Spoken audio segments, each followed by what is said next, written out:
security keynote speaker.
You a little backstory of how this security keynote came along.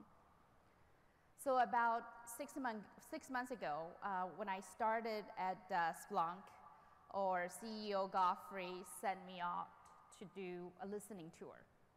So I was at Mark's office, very, very high on One Liberty Plaza. I was sitting there admiring the view, and our account team, I think Scott and Guy is probably sitting in the audience, and they're busy prepping me to say, hey, and don't worry about, there's nothing more than just sharing with Mark why you came to Splunk and where you like to take the security business for Splunk.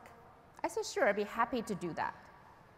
So Mark walks in, we shake hands, we sat down, we just started the introduction. So hi, I'm Scott, hi, I'm Hyen, I just joined from HP ArcSight.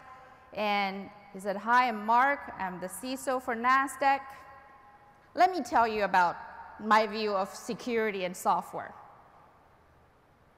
45 minutes later, Mark was done with his intro. I couldn't get a word in. And guess what? I really didn't need to, because Mark, he was so eloquently and convincingly talked about why I should have joined Splunk and what we should be aspiring to in terms of building security and building software and building the security practice. So without further ado, please welcome Mark Graff, the Chief Information Security Officer from NASDAQ OMX.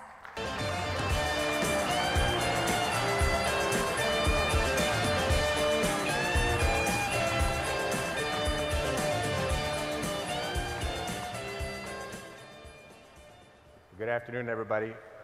If you really get a chance to ever pick your own walk-on music, my advice is come up to the stage as slowly as you can so you get to hear that favorite song over those speakers. That was, of course, Layla by Derek and the Dominoes with Eric Clapton. I'm so happy to be here this afternoon. As the Chief Information Security Officer for NASDAQ, the largest stock market company in the world, I get to see a lot of technology comes through the door. By the way, a lot of those are companies that are listed on our stock market, and Splunk is one, so they're one of our wonderful customers and listed companies. And there are probably several other listed companies here too. And I'm in a privileged position because I see a lot of the most important, innovative security software and other methodologies that are coming down the pike.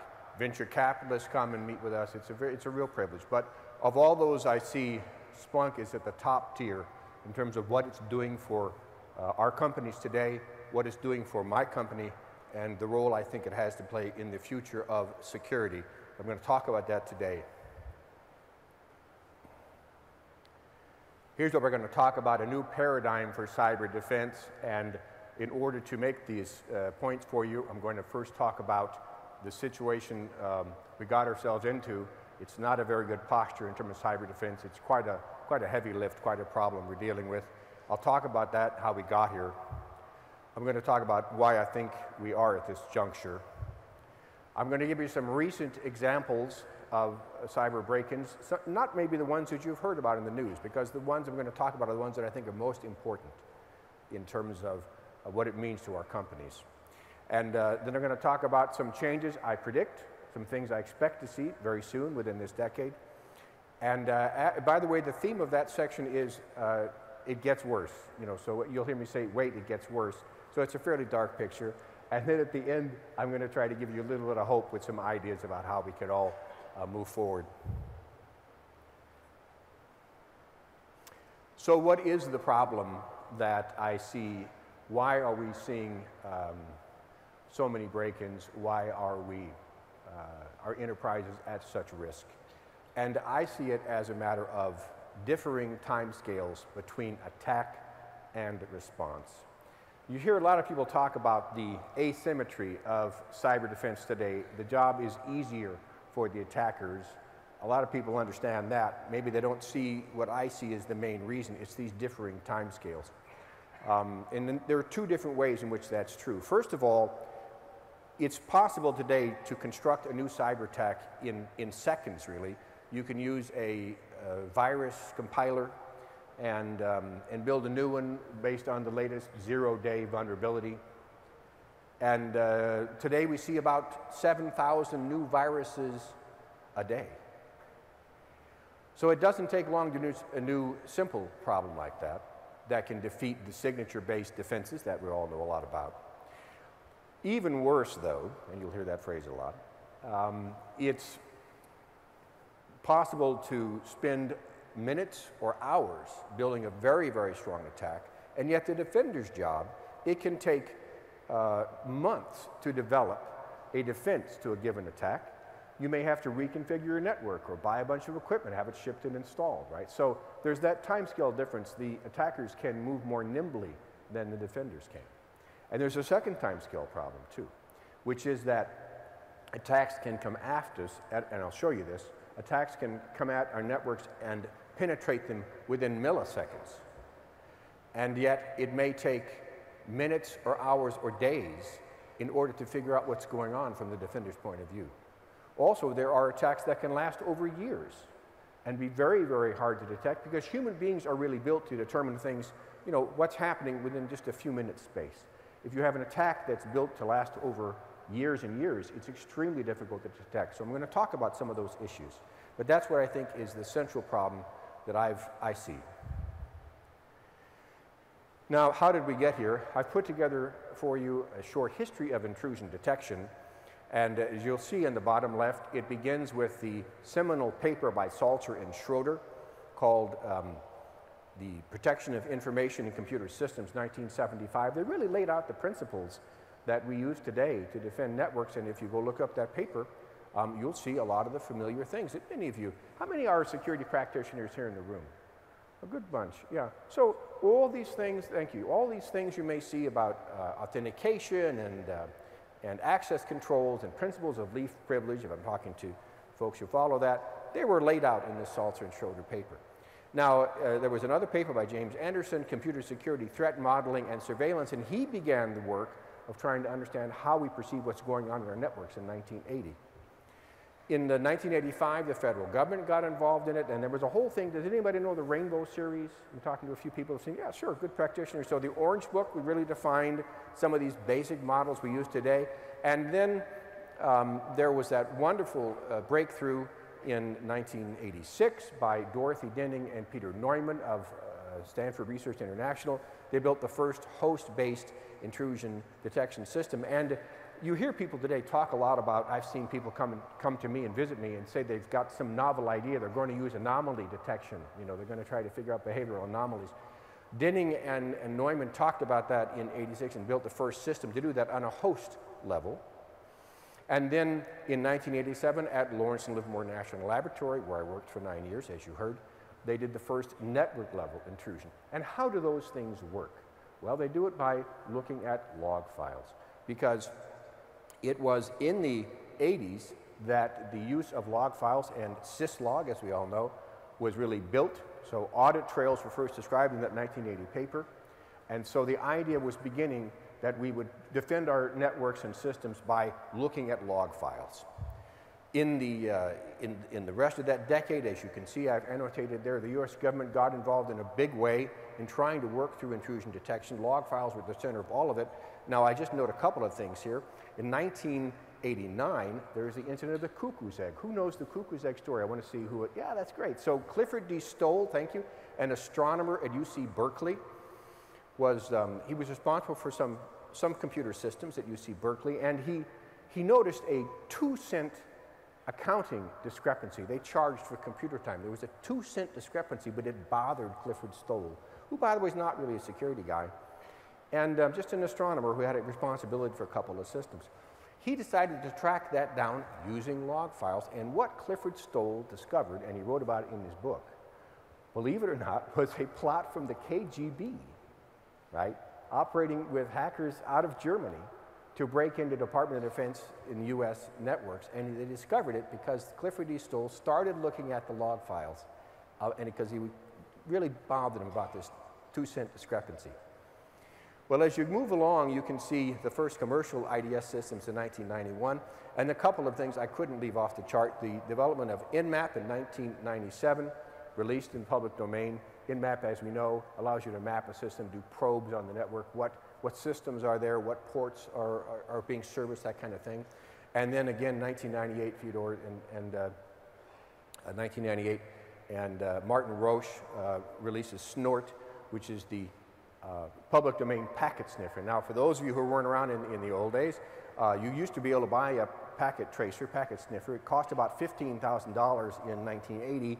Piece of hardware with a whole bunch of buttons on it, very complex to operate, and you'd have to physically put it in line. You know, plug your network connection into that, and then plug that, take out of that into the computer network. And we could do it now in 1998 with Martin Roche, Snort, public domain, a packet sniffer program, and we all could look at the packets on our network. And that was a tremendous breakthrough. But what I see here, if you look at this timeline, we're all still using log files to try to figure out what's going on in our networks. And then in the following decade, the aughts, if you will, there were a few other things that came into common use in enterprise networks. There were the virus scanners, the web application firewalls, which actually go in front of our applications that are outward facing. We've got file integrity checkers that see if somebody has made unauthorized changes to our files.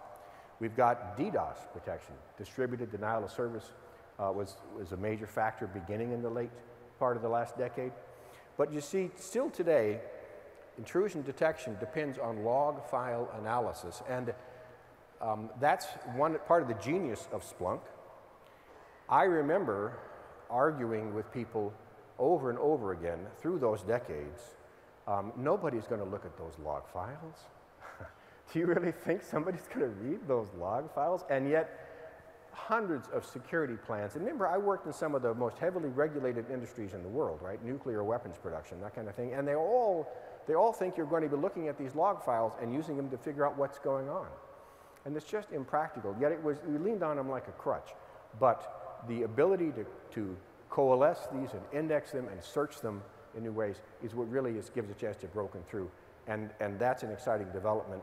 And I'm going to show you at the end of this talk some innovations that I think we're going to see very soon that really promise to bring this together in a new way. I'm going to show you now some more material about real-world examples. So now, in this section of my time with you, I'm going to give you an idea of the world that I live in, I work in every day, and the work really that we're all immersed in, with some real-world examples of break-ins. These are not the ones that probably have made the news recently.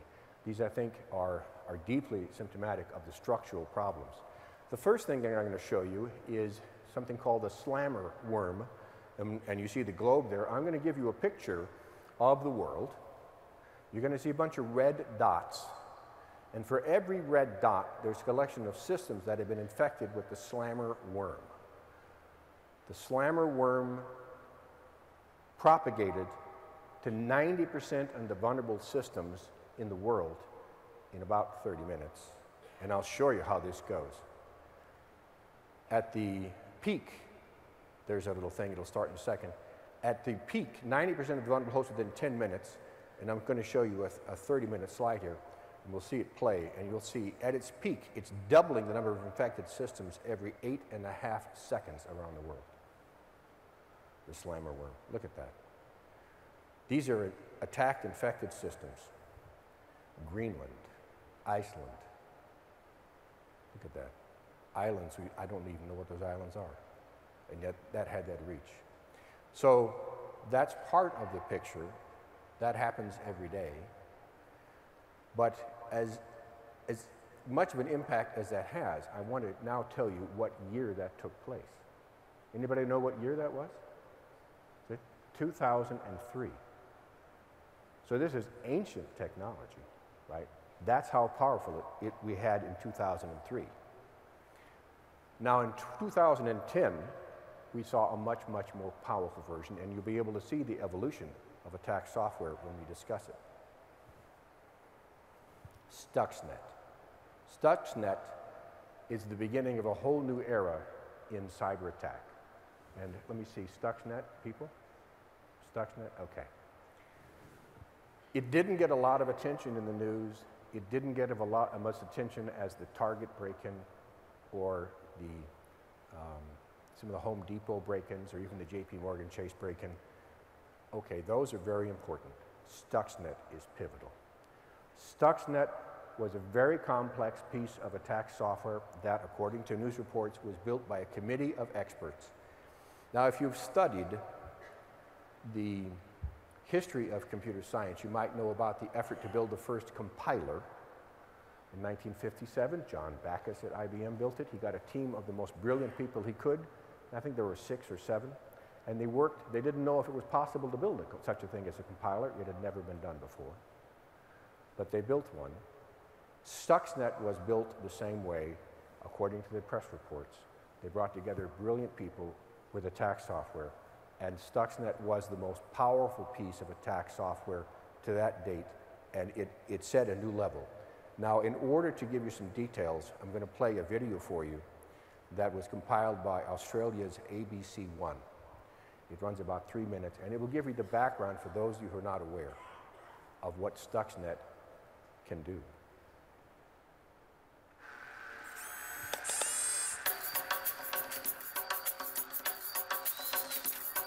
In June last year, a computer virus called Stuxnet was discovered lurking in the databanks of power plants, traffic control systems, and factories around the world. 20 times more complex than any previous virus code, it had an array of capabilities.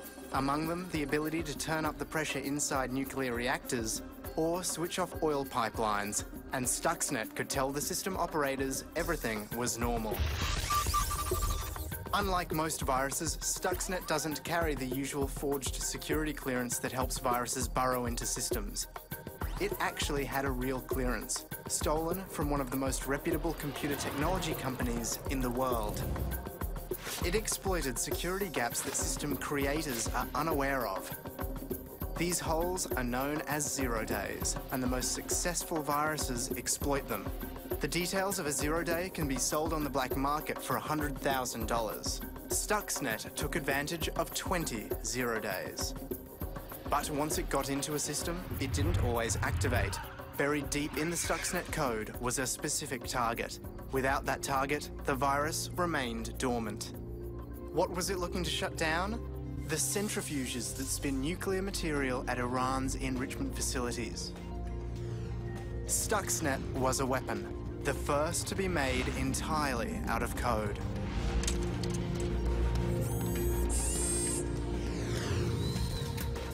The Washington-based Institute for Science and International Security says the virus may have shut down 1,000 centrifuges at Natanz, Iran's main enrichment facility, last year. In November, the International Atomic Energy Agency, the UN's nuclear watchdog, said Iran had suspended work at its nuclear facilities without explaining why. Many observers credited Stuxnet. Last month, the Iranian government conceded the virus's infection of the Bashir nuclear facility, still under construction, meant that switching the plant on could lead to a national electricity blackout. Iran has responded to the attack with an open call for hackers to join the Iranian Revolutionary Guard and has reportedly amassed the second largest online army in the world. The most important question may not be who designed it, but who will redesign it.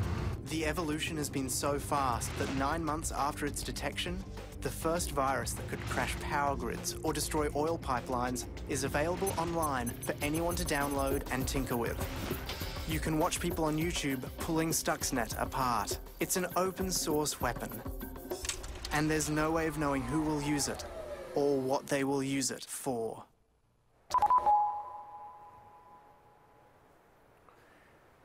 If you'd like to know more about Stuxnet, there's a great series of articles by a New York Times reporter, David Sanger, S-A-N-G-E-R, who will give you some details. Now, you've heard that Stuxnet had an impact on Iran's centrifuge program. I've also gone to the trouble of compiling for you a comprehensive list of all of the official statements made by the United States governments or the Israeli government or the UK government about who might have been involved. Oh, I've got it up there now. That was in 2010. There was something else that happened that was equally as important. I'll just describe it to you quickly. In August of 2012, who here knows about the Saudi Aramco incident? Incredibly important. Very few people know about this. This is much more important in my view than the impact on Target and others, because Saudi Aramco is a petroleum company in Saudi Arabia. And they were attacked in August of 2012 in a novel way, a multi-phasic attack, meaning that there were several elements, different elements to it. The first thing that happened was that they were subjected to a distributed denial of service attack that was about 100 times stronger than anything that had been ever seen. And whoever did it, and of course one would think there's a lot of speculation it was a Middle Eastern country, whoever did it was able to harness entire data centers around the world and point those servers, not individual systems, but entire data centers with the servers at Saudi Aramco, cascading their outward-facing websites with material that would consume and distract the computers. While the computer security people inside of Saudi Aramco were trying to cope with the largest attack in history, the second phase began, and the attackers unleashed a worm that had previously been planted, undetected, for some months inside Saudi Aramco's 40,000 PC network. They let it slip, it spread in a matter of seconds, and 30,000 of those 40,000 PCs were destroyed in a few minutes. This is one of the first times in history that a private company has been attacked by an organization that appears to have had a nation state behind it, and it's very important for your companies as mine, as we are targets of cyber attacks and cyber terrorism.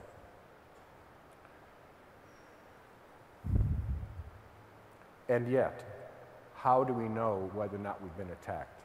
One of my favorite companies, and also listed on the NASDAQ exchange, they were bought by FireEye. FireEye is listed, is Mandiant Corporation, headed by Kevin Mandia. They are experts in helping people clean up after an attack, to search through their system, find if they've been infected, and help them clean up. And if you find a company like that, they can come in and search your system to see whether it's been infected with the so-called advanced persistent threat. Mandiant reports this year that the median number of days it takes a company to detect that they have been compromised is 229 days, almost 8 months after they've been in your network. And by the way, that's an improvement. In 2013, it was about 2012, it was about 243. So it's been down from 243 to 229. We're getting a little better, but about 8 months you should expect. And so you can do a lot better than that, obviously, you want to. Very sobering. Now, we come to Heartbleed. In April of this year, there was a challenge for security companies all around the world. And I'm going to talk about the Heartbleed vulnerability and how we use Splunk to help us react to this vulnerability. The name Heartbleed was given to a coding error, which gave rise to a security vulnerability inside a package known as OpenSSL. We've all used, well, let me ask you a question. Who's here have used SSL? Anybody? We've all used SSL. If you go to HTTPS, typically you're using, so you're doing your banking or something and you see that HTTPS, that's using an SSL, typically an SSL connection. OpenSSL is a public domain, free piece of software that implements this library and is used by a million systems maybe around the world, including many of NASDAQ's, actually. Our outward-facing websites use it. Now, what was discovered was a vulnerability that had been introduced in the most recent version of OpenSSL that allowed an attacker to subvert the dialogue between one computer and another if the serving computer was running OpenSSL, a particular vulnerable version. And so it was, and it's called Heartbleed because it relates to a heartbeat packet that was going back and forth between the two systems. So when a vulnerability like that, I was the security coordinator for Sun Microsystems in the 90s. It was my job to deliver fixes to vulnerabilities found in Linux and Music and Solaris. And our job was always to try to get the vulnerability patched and then get the patch out to our customers before it was publicly announced. If you can't do that and the vulnerability is announced before the patch is ready, that's what's called a 0-day. But when this vulnerability becomes public, it's now a race, isn't it, between the people who are trying to patch the vulnerable systems for an enterprise like me and the attackers who are trying to build attack software that will make use of the vulnerability. So when you see something like this announced, and of course there's another one that we're currently working with, which is a problem in the bash command shell for Linux. You may see it referred to as the shell shock vulnerability. It's the same kind of thing. When you see a vulnerability like that announced, there's a race going on between defense teams around the globe trying to get their systems patched before the attackers, and maybe it's the Russians and maybe it's somebody else, before the attackers can build attack software that will exploit it and break into their systems. This is the story of how we dealt with Heartbleed. This is a dashboard we built with Splunk tools. It's actually XML with a little front end of a JavaScript. And we wrote this version. I'm going to tell you the history of it. We wrote it the same day and ran it. And it's really fundamental to our defense. Now, I'll give you a detailed view. I'll zoom in so you can see close up these component parts. But this is the kind of dashboard you can build with Splunk tools. And what we were trying to do was two things, really. Track the race that we were engaged in with the bad guys. We were trying to break in. Of course, you know our stock markets are not accessible directly from the internet, but our outward-facing websites are. So people are always attacking, every day attacking our systems. We wanted to try to fix, we had about 500 outward-facing websites that had this vulnerability, this OpenSSL vulnerability. We wanted to fix it as fast as we possibly could by applying the patch. And we also wanted, didn't we, to track to see whether somebody was coming after us, was trying to break in using this vulnerability and exploitation of this vulnerability. And if we could see somebody doing that, we wanted to know, is the system that they're gunning for vulnerable or is it already patched?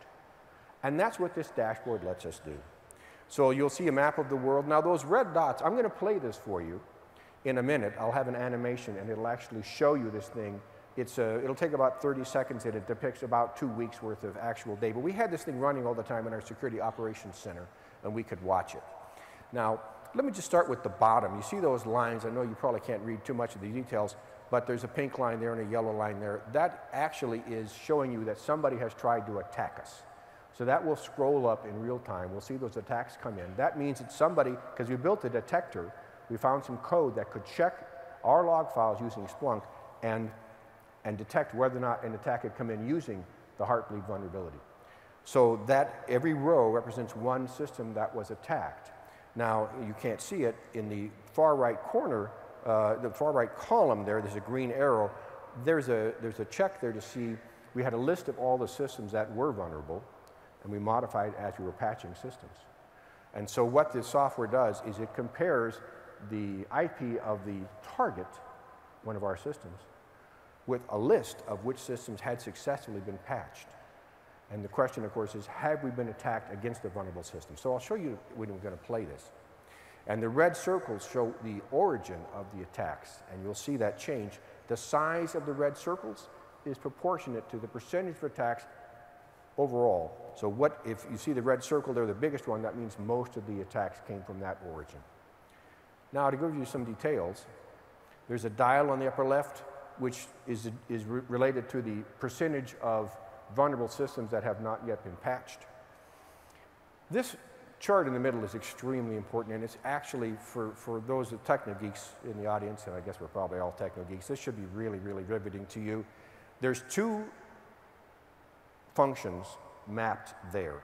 The blue line that's going from upper left down to the right diagonally is showing the number of vulnerable systems at any given moment as we track. We had sysadmins around the world working on this problem to patch it.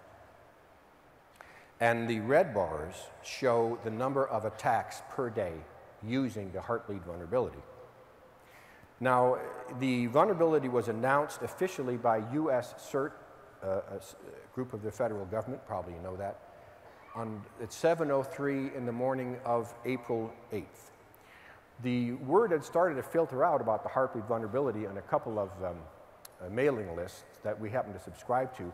And although it was late at night, because we're a worldwide organization, our staff in Sydney, Australia, and our staff in Stockholm, Sweden, was already at work. By the time US CERT announced this vulnerability at 7 in the morning, fortunately, we had many, many of our vulnerable systems patched. But what you can see is this race. It actually is graphically depicted. And what we're trying to do is to patch the vulnerable systems that are available across the internet before the attacks. We know, based on decades of experience, that the bad guys are building attack software to build this in. I knew the Russians were going to come after us. I knew the Chinese were going to come after us. And so the question is, can we beat them?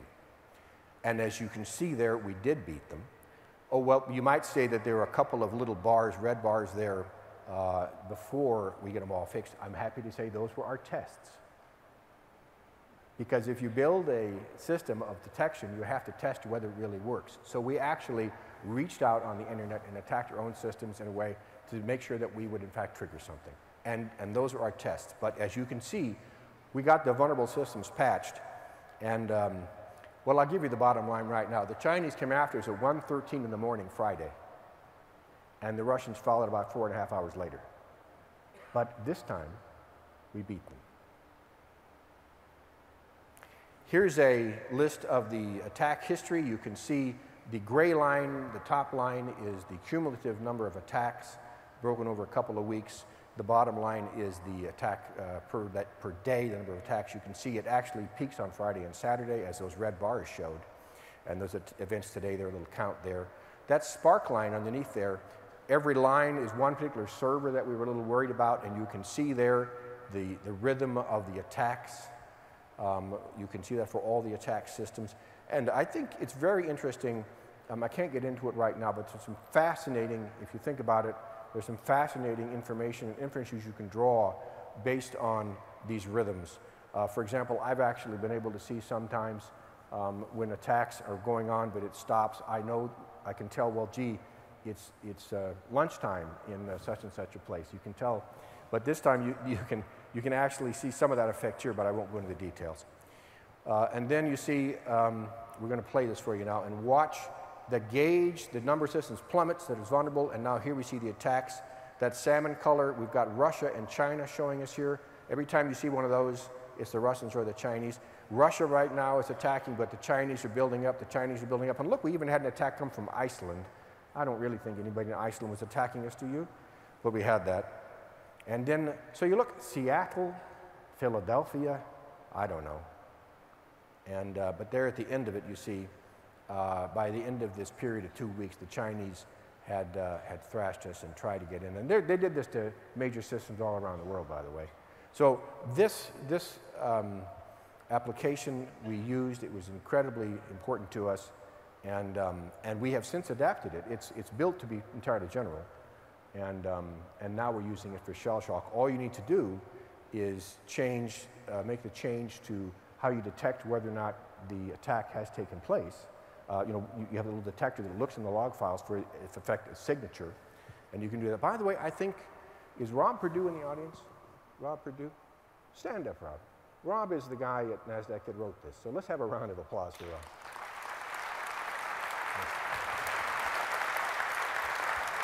And I also want to thank our friends at Splunk who took the work that Rob did and punched it up for us and made a more attractive display for you too. So Nate McCurdy, I think it is. Huh? Nate? Thanks, Nate. Beautiful job. Just astounding. So you'll see a little more at the end of what I think we can use some of this Splunk stuff for. Now, we're going to talk a little bit about the emerging threat landscape, and I'm going to talk to you about, well, I said it gets worse, so I'm going to talk to you about how I think it's going to get worse.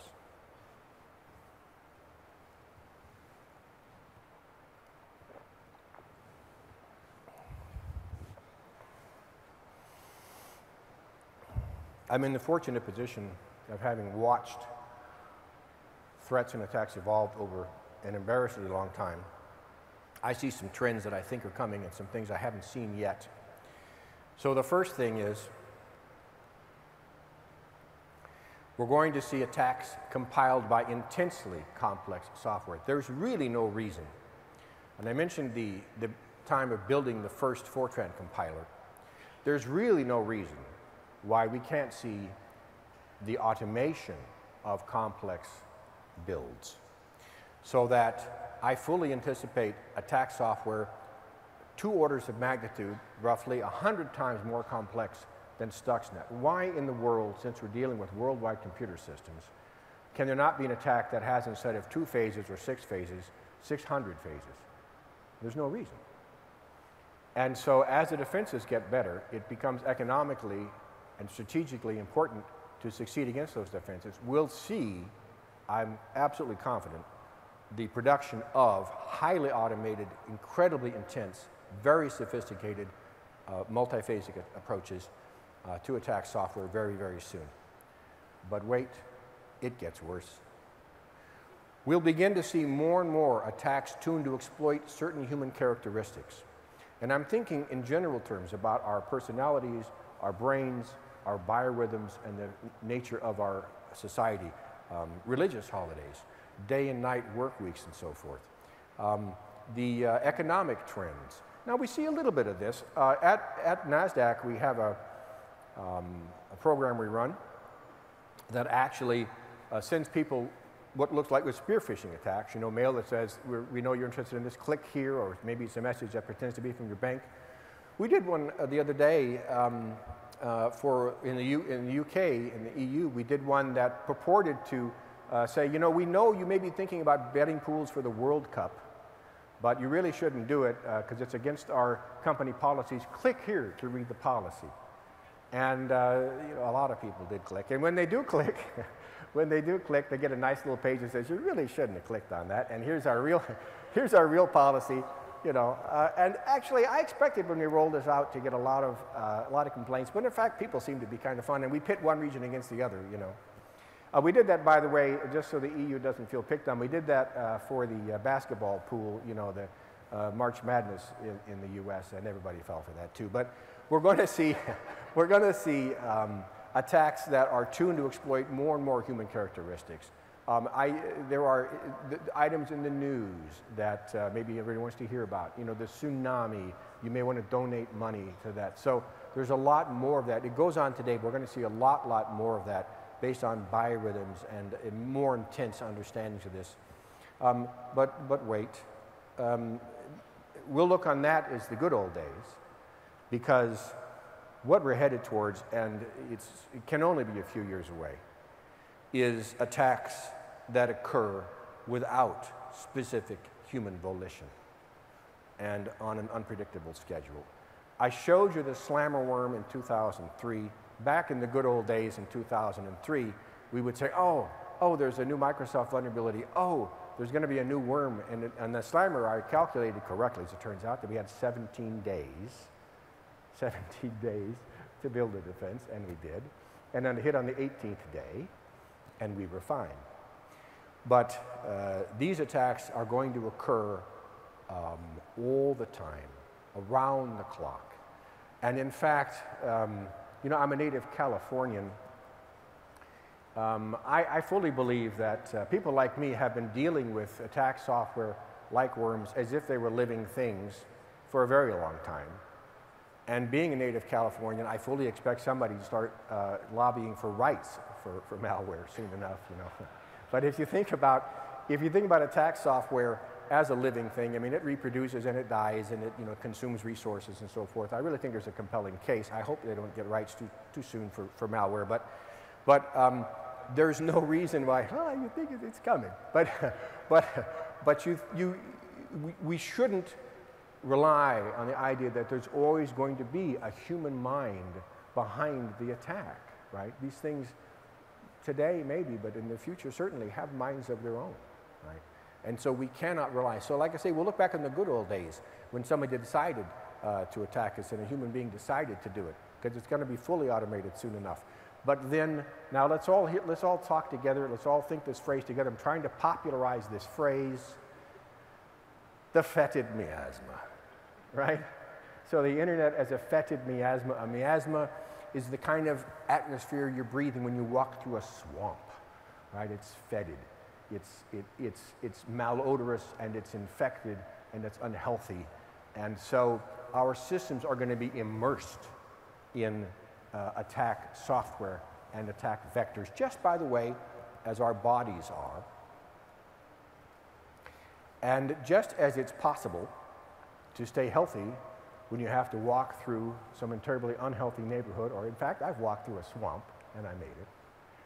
I had my lunch in my knapsack and it was still okay. So it was wrapped. So as we walk through our work and live our lives on the internet, we just have to build defenses that deal with the fact that there's continuous attacks that are not necessarily based on special events or human, or there's no point to it. You know, maybe there's no reason for this attack that we would ascribe to it. But, you know, folks, we're really not going to be able to rely on there ever being a reason. So now, what are we going to do about this? I have some ideas on how to move forward. And what I'm going to discuss with you now is a design that I've been working on for some years. And there's several people that I think are thinking this direction. Who knows OWASP?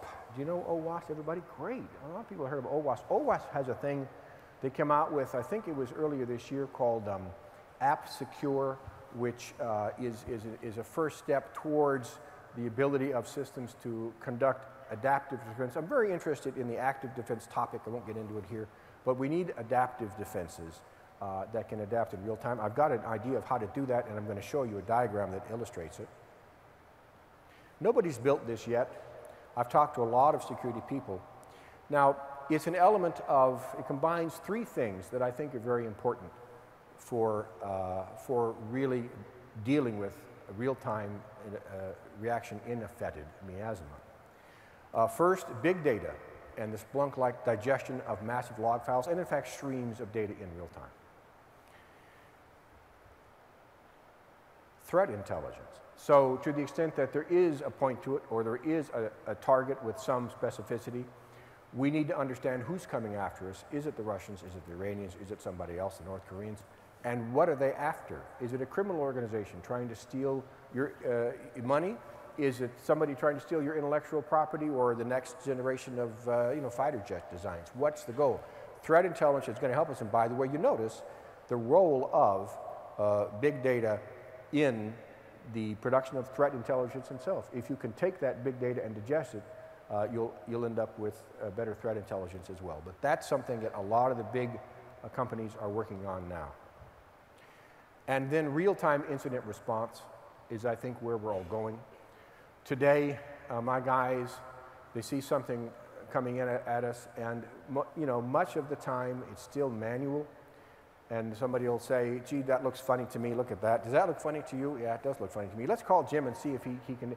And they call Jim, and Jim says, oh yeah. And anyway, 7 minutes is about the best I've ever seen this done.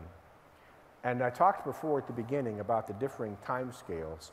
So when we're in the point with these massive, multi-phasic, incredibly complex attacks that I'm predicting, we can no longer rely on human beings calling somebody else and making sure they're not at lunch and actually deciding to twist the knob.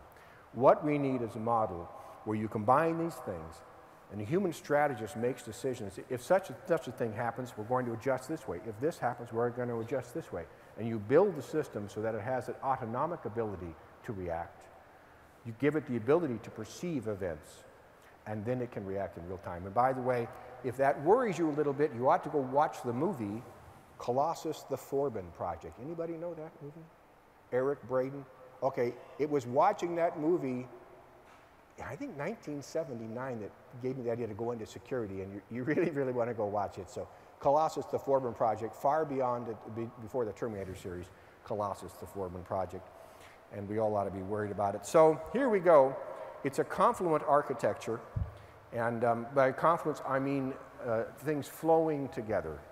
And it's actually, I'm happy to say, it's featured in the upcoming book that Haiyan mentioned. It's, I'm one of the co-authors, and it's Enterprise Software Security, a Confluence of Disciplines. It'll be coming out. We just submitted the final manuscript, so it'll be coming out in a few months. And this diagram appears in this, and this is great, discussed in depth. Now, what you'll see here is in this ring that I've got here, and I don't know if you can read all of it, the little blue thing at the top represents the internet, and then hanging off the internet is an application, a web-facing application. Probably a lot of us have those. To the left of that, you see those little bricks, that's a firewall. To the right of that, there's a web application firewall in front of yet another application. Going back to the left, you see a web proxy box. We all use those, Blue Coat and so forth. Through a couple more apps. Now I take you down to the bottom left. I've sketched in an internal network security sensor. I'm thinking of something like NetWitness, if you know, something like that, SourceFire. And then down at the bottom in the middle, additional network security appliances. By the way, I've given this design talk to a lot of the current firewall manufacturers and others because, again, as I say, as a CISO, as NASDAQ, I get to talk to a lot of people. And people are pretty excited about this. And then you look there on the bottom right, it says Collector Analyzer. And that is a piece of software that will take the information that's coming from all these things that are really sensors, and it's analyzing what's happening, and it's going to receive raw security events like login failures and that kind of thing, or DDoS attacks, and it's going to synthesize that into, oh my gosh, we're being attacked as a DDoS attack, and put something back. I'm going to animate this for you in a minute. You'll actually be able to see it work. Conceptually, nobody's built this yet. And then right above that, Collector Analyzer, I talk about a state machine controller, which is an optional part of this design. This is something, I wrote something like this about 1983, and the idea is it takes a finite state machine, for those of you computer science geeks, and can make decisions walking you back and forth, up and down in the finite state, so you can actually declare an emergency of a certain category, and that's what that could do optionally. All right, let's see some of this go.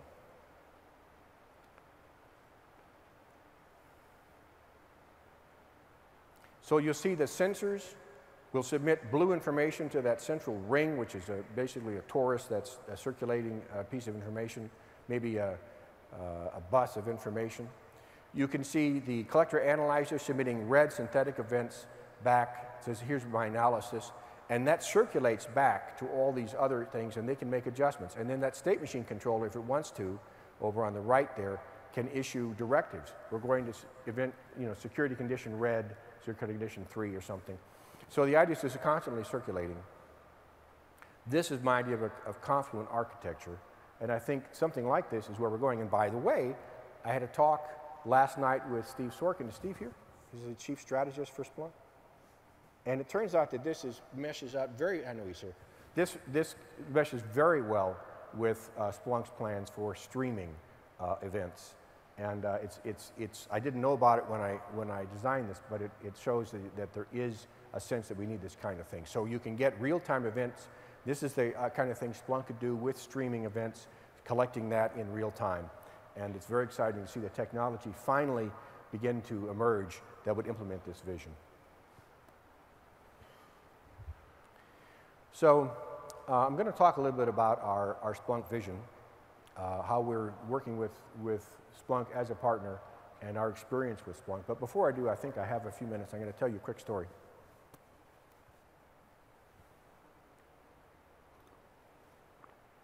It's very personal.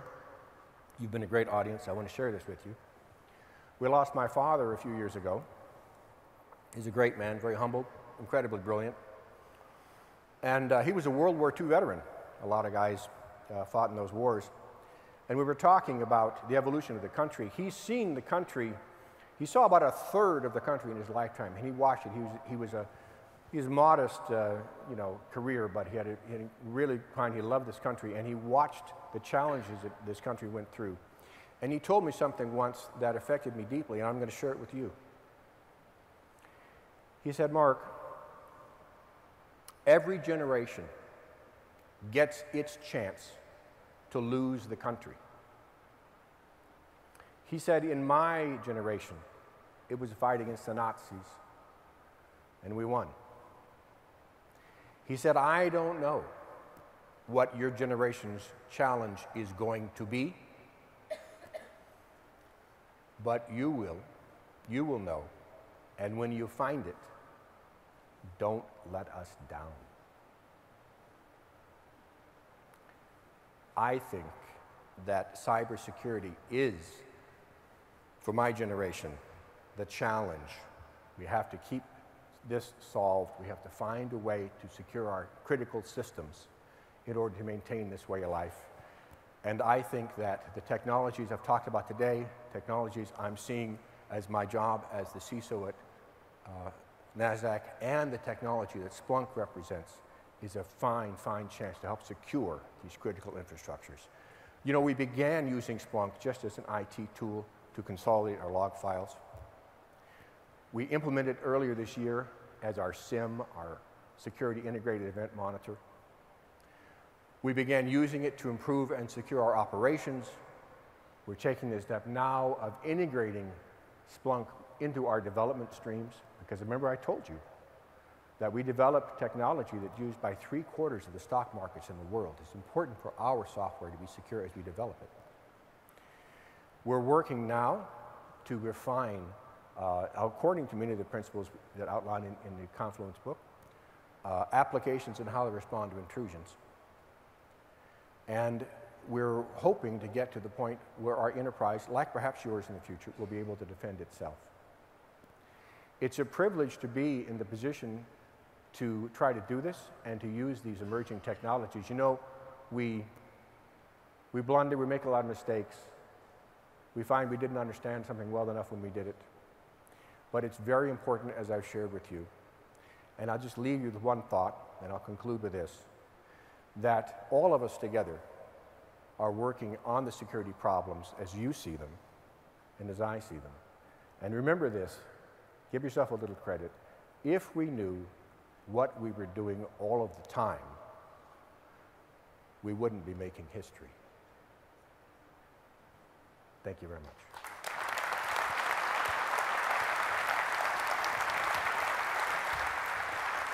Thank you. Thank you, Mark. Again, I don't have to say any words after his talk. But just standing here feeling so proud what we have done together and feeling so inspired of all the things we can do together going into the future. So please join me and join the rest of the security team for some of the great security track sessions, the office hours. Come and meet the people behind the products, behind the services. And if you want to exercise your hacking skills, we have red team, blue team exercises that's happening. And on Thursday, we have a birds of feather session for security at the lunchroom, and where you can come and meet all the security folks at Splunk. So thank you again. Enjoy the rest of the conference. Use it, break it, fix it, trash it, change it, mail, upgrade it, chart it, point it, zoom it, press it, snap it, work it, quick erase it, write it, get it, paste it, save it, load it, check it.